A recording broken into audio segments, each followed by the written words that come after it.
Thank you so much for staying with us on this Tuesday morning. This is our breaking news. We've been following it all morning long. This is a live look at that fire in Ontario. And this just really struck us. This is the first time we've seen it from this vantage point now that the sun is up. This fire has been burning for 6 hours at this point. It is a massive building, over 1 million square feet, full of paper products. So that's the fuel that's just burning out of control. We are so glad that you are here with us. We also want to tell you that this warehouse is dangerously close to homes in the area. Yeah, only the facade remains here. There are emergency crews on every intersection here.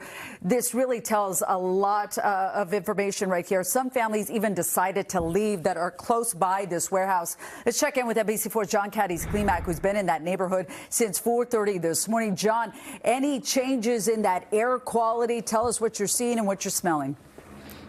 Yeah, you guys are talking about the paper products that are in there. We've actually seen pieces, that are flying around. This is the burning embers, basically. This is just plastic, but we've got over here some what looks like, I don't know, maybe something from the roof. See, as soon as you pick it up, it just falls apart like that. And this is what's flying all over this neighborhood. The homes over here, these are the ones that where the folks were a little concerned about what was going on. The good news is there is this huge wash that's right here that separates the building from the neighborhood itself. But I want to share with you some video that we just got from neighbors that recorded some of this stuff early this morning, just after midnight when this fire first broke out. A lot of chaos happening. So many folks just unsure, especially with the nighttime sky. You can't really tell the distance and understand just how far away basically this warehouse was from the homes themselves. So you can imagine the folks who were living in this neighborhood, how scared they were, not knowing what was going to happen, whether any of these embers were going to make their way over into this neighborhood. But throughout the night, we did see neighbors doing things to protect themselves.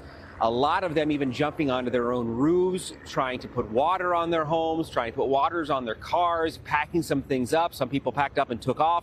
All of it because we know what fires can do to neighborhoods, especially after what happened, last year in the LA area. And now we've got this in Ontario, where we're seeing all of this just huge orange glow and these flames and these embers just flying everywhere. It really made for some scary times early this morning. We talked to one of the neighbors who was actually putting water on their house. This is what they told us.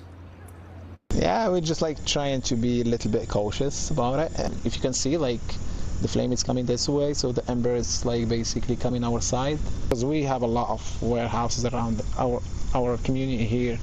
I never thought one of those warehouses would be caught on fire. And again, I want to point out this wash here because this is such an important aspect of this. This could be something that is protecting that neighborhood. I'm going to bring you back live real quick because we're noticing a big flare-up on one of the sides of the building here. We have noticed that it's the east side of the building. We have noticed that some of the trailers that are parked out here for shipping that they have also burned in all this. But this kind of gives you an idea of who this company ships out to. We've seen Walgreens and Walmart and Amazon as some of these trailers that are out here. But you can see that big, thick black smoke, too.